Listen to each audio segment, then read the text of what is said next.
Welcome to another episode of Simplexity podcast series. Today, I have an innovator and innovator evangelist, a startup guru and ecosystem partner, help government to build innovation processes and also how to fund the people. Innovator himself, an advisor, a teacher, a mentor, and a coach. Or all and above, he is a human being who is there to help people, whoever is coming to Perth. With that, none other than my best friend, Charlie Gunningham. Charlie, welcome. Best friend, that's lovely. Thanks, Deepak. Thanks for having me. Oh, you're always welcome. Charlie, thank you for being there for me when I came in just before COVID and we met just before COVID. And our life journey has started from there till now. Yeah. And you are the first person whom I asked for help. You are a stranger. Day one, we met. And immediately after that, we were having a coffee and chatting about how I could get help in Perth. Thank you for that. And today I stand here and proud to be part of your journey here and there. And you've been very supportive and you've been a model for me in many cases. Thank you for being Well, that's there. very nice of you to say so. I mean, you're a very smiley, happy person, and you're very easy to help because you're a lovely person. We lost you for a while. You went over east, but then you came back to Perth. So it's been good to see you again since you've landed back in WA. I cannot live without people like you around. So And WA can't live without you, Deepak. thanks a lot, Charlie. Charlie, we wanted to do just before starting, right? Looks like you have asked for help, someone to help you get better. Well, that's with actually my your- yes. So I don't want to. People who are watching this as a video, I don't want to put you off. What has happened to that guy? Has he been in a fire? I've been living in Perth for 27 years, and the very strong Aussie sun obviously has an effect on my pasty-faced, pommy skin. I'm originally from England, and my wife recently had a cancer journey. I'm very glad that she's been through chemo and she's much better now. But back in January, when she was in hospital and about to have surgery, I thought I've really got to go and get myself scanned just to make sure I'm okay, you know. And so I went to one of these mole scans. So anyone listening there, just go. It's $100. You get your whole body scanned. And I was worried about some spots on my, you know, that were moles that were turning color. And he said, nah, they're no problem at all. But tell you what, you've got about 20 sun spots on your head. Wait till the winter. And have some cream twice a day for 3 weeks. You'll hate me, but when it's done, you'll love it. So I'm now finished the 3 weeks. I'm about a week afterwards. My skin is starting to peel. It doesn't look great. Sorry about that. But yes, I asked for help, and I'm very glad because these could turn into cancers. I mean, he said that each one would have a 2 to 5% chance of becoming cancerous. But the trouble is, you've got about 20 of them. So it's probably better to make sure you deal with them. So that's what I'm doing. So I've finished work about a month ago, and one of the first things I did was slap on the cream. So I think a lot of people who are watching this have had it. The people who've seen me over the last few weeks, it's funny, they go, oh, I did that a few years ago, or you know, I've done that as well. It's not nice, is it? It's not that bad, actually. It's just a bit itchy, and then it's peeling, and your face is a bit tender for a while. But in about a month's time, no one will even know. You happen to catch me in the middle of this treatment, but hey, as you say, you got to ask for help. Otherwise, it could get pretty dangerous. Yeah, that's an important thing, Charlie. That raises a very important point, right? Why do people or leaders, especially leaders, don't ask for help? What's wrong in there? Yeah, I'm going to tell you a story that I heard from a business person in Perth. I greatly admire Michael Cheney. He's the chairman of Wesfarmers and was previously the very famous and successful CEO of Wesfarmers, and had been chairman of NAB and yada yada. And when I was CEO of Business News, we used to have regular success and leadership breakfasts, and we had him on the stage, and he was interviewed by one of the senior journalists on stage in front of an audience of about 500 people. And one of the first questions was, your dad was in politics. I think his dad was in the Menzies government, Liberal government. Your brother was in politics. And of course, his daughter is in politics. She's the independent member for Curtin, which was a safe Liberal seat. Why didn't you go into politics? You've succeeded in every way in business. You've done everything possible in business. Why wouldn't good people like you go into politics? And his answer was very revealing. He said, I'm reminded of what Winston Churchill said. He said, in politics, the opposition is in front of you, but the enemy is behind you. And what he meant by that is, when you're in parliament, obviously the opposition's in front of you in a parliamentary system, but the people behind you are almost like licking their lips and rubbing their hands, waiting for you to fail. Because if you're the Minister for Health or something, and some mistake in a hospital, they're thinking, oh great, I might get a chance of being Minister for Health. And he said, I hate that. This is back to Michael Chaney. At Wesfarmers, if a division has an issue, we all ask for help. We say, how can we help? We have these divisional meetings, all the CEOs and MDs of different divisions in Wesfarmers. And if, say, the chemical industries division is having a problem and its results aren't very good, we'll all help it, right? And it's culture of being able to ask for help. So in this sort of dog-eat-dog world of politics, he said, I don't want to go in for that. It's a horrible world. Isn't that a shame that, politics, we'd hope we'd attract the best people, but the best people think, I don't like the culture of politics. We've seen in politics, women getting treated very badly, and a pretty sort of nasty place for women, very toxic male environment, alpha male environment. We want that to get better. And, I personally, Charlie Gunningham, I would never go into politics. You end up having to do what the party says, not necessarily what your values and what you want to do, because of the party. I think we've really got to fix politics. But in certain businesses, and certainly every business I've been in, I've always said it's not bad to ask for help. It's good for us to help. It's a sign of strength to ask for help. It's not a sign of weakness. And maybe, I used to be a teacher, as you said. Maybe in school, I taught in England, and I taught in Singapore, and I came down to teach here. And I found that kids did not want to put their hand up to ask for help. Why? Because the put down culture, they'd be seen as stupid or, and I found that only those with great self-confidence would put their hand up and ask for help. Half of the people who maybe didn't know the answer and wanted to, sir, why is that so-and-so? They'd hope that someone else would ask the question rather than them ask the question. I think that's a bit sad. So I think that's a long-winded answer. Yeah. The short answer is culture. Culture is a way of behaving. You've got to have a culture where you celebrate and reward and encourage people asking for help, because that leads to a trusting environment, and that is a much better place to work in and a much more successful place to work in. We should all be able to help each other. No one person has all the answers. Thank you, Charlie. Actually, that reminds me of two stories which I was reading a few days back. One is Chile mining accident in 2010, where 41 people were stuck under 700 meters, 5 kilometers from the entrance, and they went out and asked for help. Entire world, including Australia, went there. And you know what? Some of the strangest things which I understood was NASA was there, shipbuilding company was there, a cable manufacturing company was there, and a plastic molding company was there. Yeah. So when you stand up and ask for help, there are people who are ready to come down and share their experience, right? People like to help each other.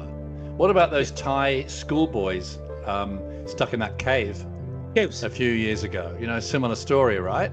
And then help came from overseas. I think a couple of Aussie guys and some British divers came over and they managed to rescue them. No one thought they'd still be alive, let alone get them out alive, and they all got out alive. Yes, and the same thing in 2023 tunnel exposure. Sorry, tunnel explosion in India, and in Australian went all the way from here to get them out, and also this is rat hole miners who are abandoned in the world. They cannot do that mining anymore. They were called to help them. So these are the stories definitely motivates everyone, and for that matter, our in innovation world we talk about Steve Jobs a lot, and we keep talking about how Steve Jobs in later 90s went to Tom Cook and brought him into the organization, asking that I am not good at that stuff. You please manage. And we know what has happened from there till now on the Apple. Yeah, the other thing, Charlie, now we spoke about the leaders, and you have been associated with startups throughout for past 25 years now. Yeah.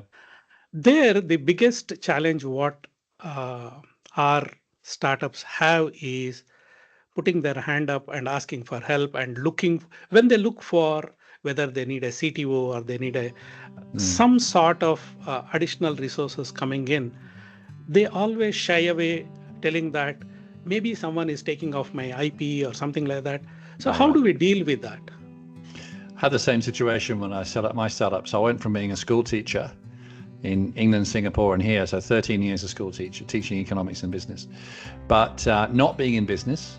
But I met this guy on the MBA course at University of West Australia, and we came up with an idea back in '99 for a map-based property website. And we did not have business experience, real estate experience, or IT experience. Of course, we were going to ask for help. And the first person we actually went to with our rather sad page and a half of bullet points of ideas for this map-based property website was our entrepreneurship professor, MBA, Dr. Andre Morkel, a lovely guy who was an inspiring lecturer. He used to lecture in Silicon Valley. He was, I think, originally from South Africa, but he was lecturing at University of WA Business School. He used to have a whiteboard at the beginning of the lecture. He used to walk in and he'd go, "So, what do you think?" and would ask somebody. And 3 hours would go by in like 5 minutes and the board would get filled and everyone was just like buzzing, right? Amazing guy. And we went to him in his study in his home office in Netherlands. And he looked at it and went, "Well, I think you've got an idea, but come back when it's a bit more fleshed out." You know, he was back and forth with a few ideas. We came back a few weeks later and he ended up being our first investor, bless him. And in fact, 3 of our MBA professors invested in the business. One of them was our biggest investor, a visiting professor from the States, who initially, I don't think was very impressed with us at all. And because we wanted him to sign a non-disclosure agreement. Back to your question, how do you keep it quiet? How do you ask for help and get people on board without giving your idea away? We probably went a bit overboard. Nick grew up in New York and is a Swiss guy who worked in hedge funds. We had this quite complicated NDA, which we made people sign. I mean, no one really signs NDAs. And anyway, NDAs themselves are only worth the power of the legal money you have to defend them. But I suppose it's a sign of professionalism that, you know, we've got a secret sauce here and we're not going, you know, we're letting you know what we're going to do. In the end, my advice to startups is, don't go bragging about your idea everywhere. You are in control of what you say when you ask for help. But my wife has a saying, NATO, no action, talk only, which is a lot of people talk, but very few people actually execute on an idea. Very few people are going to steal your idea. They're probably busy doing their own thing. And your best defense, perhaps your only defense, is the speed and professionalism of your execution of your business plan. Was Nick and I going out and signing up real estate agents and getting them on the site? That was our ultimate protection. We could get as many real estate agents on as possible. They're less likely to go with a competitor. So in the end, we thought map-based property website. Hey, we think we're the first in the world. I think that's still the case. There wasn't one before. This is 6 years before Google Maps, but it actually took longer for other sites to say get mapping on them and things like that. So we could get out with our technology and slowly grow the business, and everyone could see what we were doing. Yeah. Thank you, Charlie. That is important for especially when you start up, and when I build my product. That's one of the big challenges I had. I had all the idea and everything, but I'm not a techie. So when I was bringing in technical people, the only way which I did that was blindly I trusted them. No ND and nothing. Just trusted them, told them, if we are successful, we win together. Yeah. Or if you try to win on your own, it is not possible, because the thing is, entire idea, you don't have that. Like what you said. Yeah. Everyone has their own things to do, so it is not easy to copy, mimic someone else. It can, once it is done, they can mimic, but the idea, it is not easy to mimic. So that is a very good point. Mentors are really important to startups, because I think startups is hard. Yeah. Startups, by definition, you're doing something new and innovative. Startups are often taking on a very big incumbent or trying to change consumer behavior. That's hard. Startups don't have a lot of funding. It's hard. Most of them are going to fail. You know, even the good ones are going to fail, and some of them are going to win almost despite themselves. And I think we fell into that category. We won despite ourselves. We made all the mistakes. I look back and shake my head and go, how on earth did we survive that first year? But somehow we did. And within 18 months, we were cash flow positive. But it took us probably 5 years to become truly profitable, such that we were paying dividends to shareholders. And ultimately, after 10 years, we were acquired, which was obviously a great exit. But you know, startups are hard, and they need mentors. They need people to put their arm around them. They need people to calm them down. They need people to talk to. A problem shared is a problem halved. You need to go and get exercise. You know, I think your book starts with you, a story about you walking around the park every day and listening to the birds and watching the flowers. That's really important. You know, I try and do that, but probably not enough. Get outside, get off the computer, turn off your technology, go and smell the roses, you know, get out there and fresh air, take the dog for a walk, go and catch up with a friend you haven't caught up with for a long time and have a pint of beer with him or whatever. That's important. If someone is there in the community, and if someone is living, he has to live king size. The king size living is being with the nature. What God has given to us, which is nature, which is free. Whatever you spoke now, air is free, smell is free, talking to friend is free, and if you go to bar, probably you may have to spend for one beer and he will be spending for the other beer. So that will be a little expensive. It's an investment. Walking around the park is free. Going to the beach and just looking at the ocean is free. Watching a sunset, we get them every day over the Pacific Indian Ocean. Amazing. It's free. You know, free. So when so many things are free, and even there are help which we ask is come free. Nobody will ask if I go genuinely and ask for help. It's not that someone is telling, oh look, I know the solution for that, pay me $1,000 for that. So nobody will do that. When when someone stand up and say, I'm genuinely, I need help, I think there is help. There are people willing to help. Definitely. In fact, when my wife had that recent cancer diagnosis, and fortunately now she's gone through chemo and she's the other side and hair's growing back and she's looking fabulous. But when people found out about Lisa, the number of people who said to me, you need any help, you just ring me up. Anything you need, you know, I'm there for you. It's just quite touching, actually, like time and time and time again. And then you get to hear about the number of people who themselves have gone through cancer, or their partner has died of cancer in the past, or whatever, or their parents, or someone else is going through chemo. So, you know, I think 1 in 2 people in Australia catch cancer to somewhere in their life, you know. And I saw some people I've just recently finished a state government job, a wonderful lady who by amazing coincidence, was actually at the school I taught at in Singapore, although I didn't teach her. She was working at the state government department I've just finished at. She was going through cancer at the same time. It was an amazing help to us, said, for Mother's Day, buy her this. And when she's finished chemo, give her this cream so her hair will grow back. And, this is a lady herself who was going through it herself and had been through it as well 20 years earlier. So it's the second time she's going through it. She caught a different cancer completely. Oh, my goodness. So, yeah, we are social animals. We are, and we need each other. And we should lean on each other, and we shouldn't be too proud or have too much of an ego to not do that. You must go and do that. And you'll also have a tremendous amount of satisfaction from giving advice and giving help and mentoring startups, or putting an arm around somebody, or taking someone out for a drink, and or just a walk in the park and helping them out. Charlie, now that we have spoken, what are the benefits of asking for help or seeking for help, and we say seeking help will, magic happens.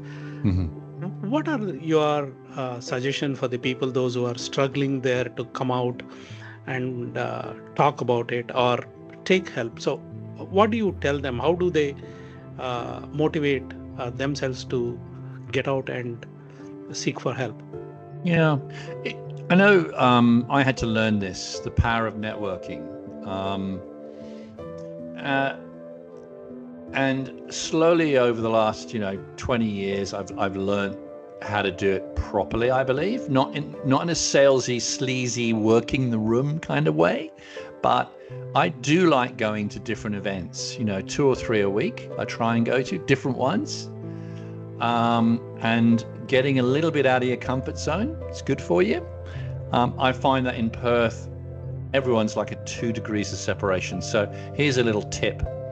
So you turn up to a networking event. It could be a breakfast, 70 people, or maybe 300 people, and they're all they're milling around outside, or it could be a lunch, or it could be an evening event. Whatever it is, you're a bit shy because maybe you're going on your own, right? But that's good. Don't go with people because what'll happen is you just stay with the people and you see them in the foyer, right? They're all like talking with each other. You already know those people. Here's a tip. Find the person who's on their own in the foyer, right? Maybe they're a little bit shy, they're feeling socially uncomfortable. Go up to them and say, "Hello, I'm so-and-so. What brings you here?" Just that.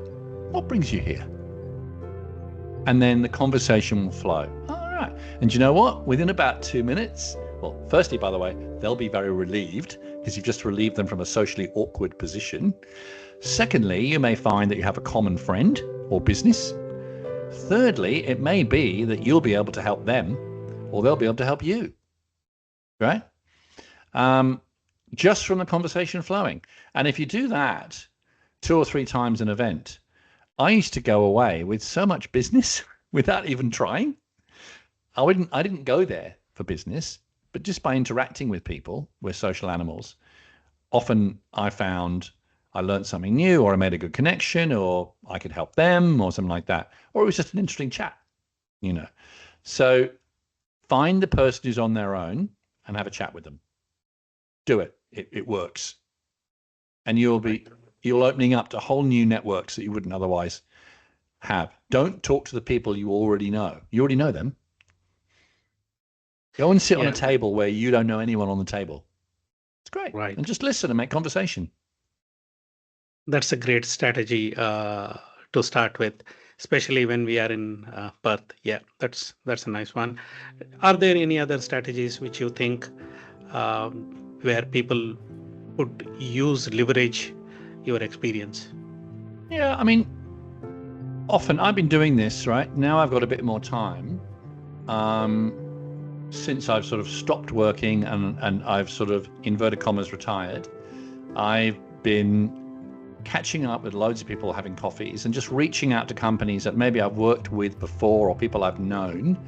And I've said, you can't pay me even if you want to. I'm fortunate enough to be financially secure for the rest of my life, don't need to work, I'm all fine. And for the time being, I don't actually want any payment. Can I help you?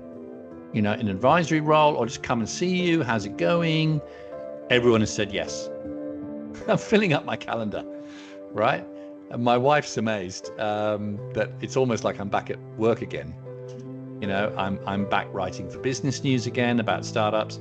I've joined a couple of advisory boards, and I'm catching up with some startup tech scale-up companies that have since grown and they've got 60 or 100 staff, or they're still 20 staff, or they might be 5 staff, or whatever they are, or maybe they haven't quite got there yet and they just want a little bit of help. Anyway, really enjoying that process of just offering help. Yeah. Right. And I think the more you give, the more you shall receive. And I get great joy from meeting with startups and scale-up founders and seeing the stars in their eyes and hearing their story. And maybe I can impart a little bit of wisdom from my 25 years of all the mistakes I've made, because you learn most when you make mistakes, right? You don't learn from your successes. You learn from your failures. Yes. And there's another saying, I used to have it up on my wall: if you've never made a mistake, you've never made a decision. So don't be afraid to make a decision. I've worked in state government where, understandably, it's state government money. It's your money, it's my money. They are very, very nervous about mistakes or trying things new. They want to, but they've got a lot of systems and processes, understandably, to go through in order to do something new. And it can seem interminable, not impossible, but they're not really set up for change as organizations like startups are. Yeah, those are the strategies definitely make real starting point for someone who is shying away or thinking that asking for help is weakness and people look at them in a different way. No, there are people really waiting to help, and it is a lot of courage. Someone needs to stand up and say, I need help. Yes. That's an amazing story. And ignoring the problem won't make it go away. Sticking your head in the sand will not make it go away. Yes. It's going to get worse. If you think there's something wrong in your business and you've got this feeling, and you know if you don't have the skills to solve it, then you do need to seek help. Someone who can come in and maybe it's okay, or maybe it just needs fixing.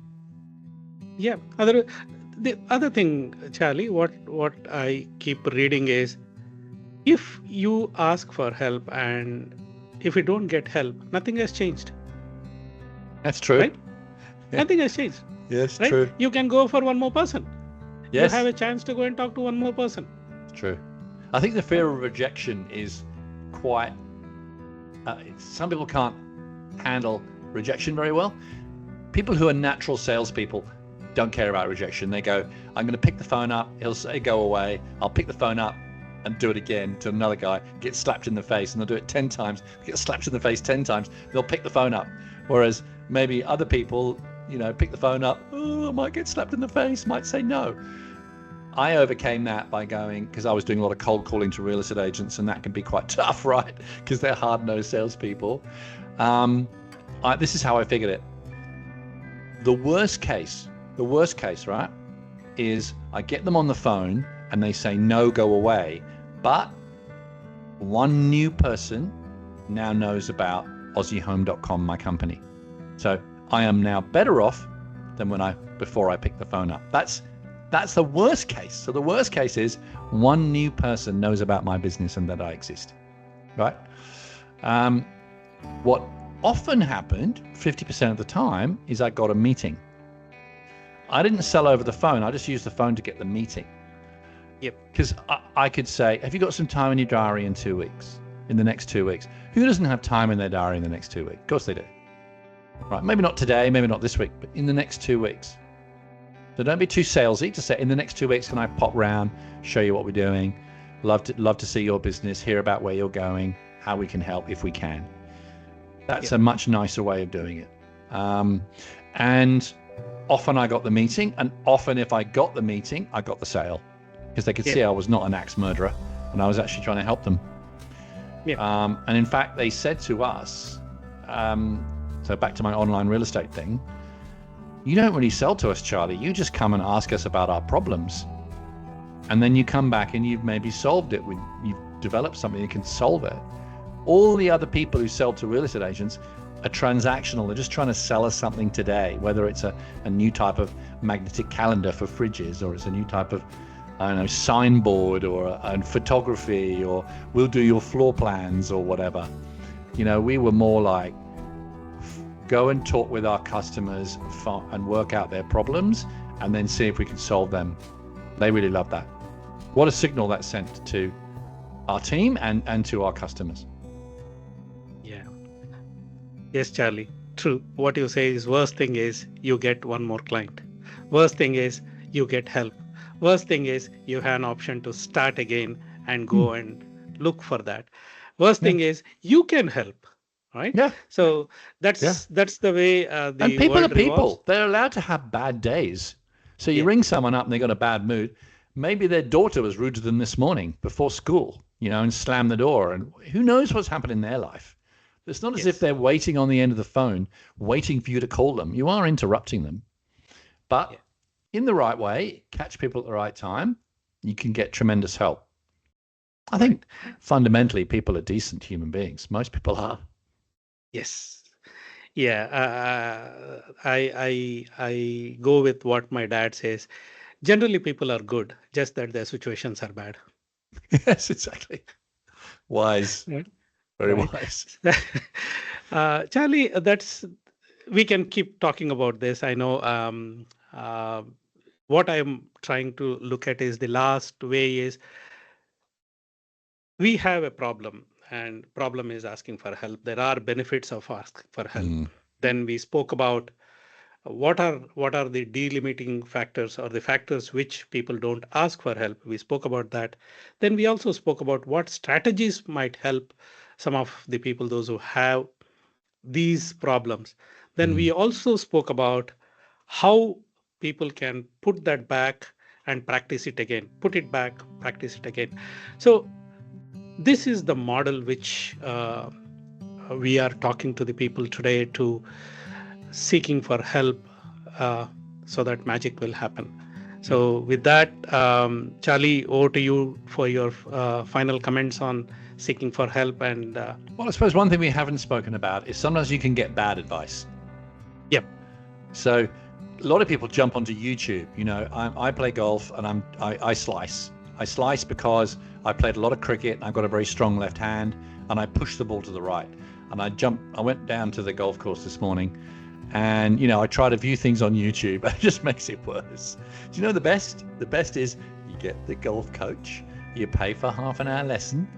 He or she is very expert. They're like a professional golfer. They've seen thousands of people. 90% of golfers slice the ball to the right. He'll be able to see something in me and say, try this, try that. You're hitting behind the ball. You should hit the ball there. Your left wrist is not coming over, whatever. He'll look at you, observe you, and from their experience will give you some advice. So not all advice is good advice. Not all advice on YouTube is good advice. Seek expert advice. I think you should always have mentors, and also get to a stage where also you give back by being the mentor. So pass it forward by being the mentor. And I think that is the best way forward. We're feeling our way. No one knows. It's difficult. It's not easy.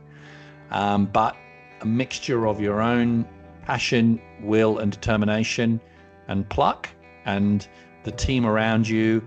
One of the best things we did is actually have an advisory committee made up of 5 people. Some of them were investors, some of them just people we admired. And we would go to them every 3 months and tell them about what we were doing and the strategy, and they would give us advice, and then they'd like pump our tires up and off we'd go again, and we thought that was really good. And that was one thing that Nick insisted on. He said, Charlie, if we're going to do this, you and me, we'll need that emotional support along the way, because it's going to be some dark nights. And there were some sleepless nights. I had a kid on the way. Lisa obviously had to stop working. Everything was on this business. This business was either going to work or I was going to be very, very poor and have no money. So we pulled in the people we needed along the way. Yeah. Thank you, Charlie. That's an amazing piece of advice for all of us, especially seeking for help and want to get better in life, and also ensure that we feed forward and give it back to the society, where when society is giving so much, give it back to the society, right? So And I want to wish you all the best with the book. It's a great book. It's very easy to read. So, and I love the title, Simplexity. It's one of my new favorite words, because wasn't it, the ultimate sophistication is simplicity? Wasn't that a Steve Jobs saying, Yep. I think? Yeah. And you've turned it into a book. So well done. All the success with the book and with the podcast. Great Thanks to see a your lot, smiling Charlie. face again. Thanks a lot, Charlie. So nice of you. Yeah, we'll continue our discussion all the time.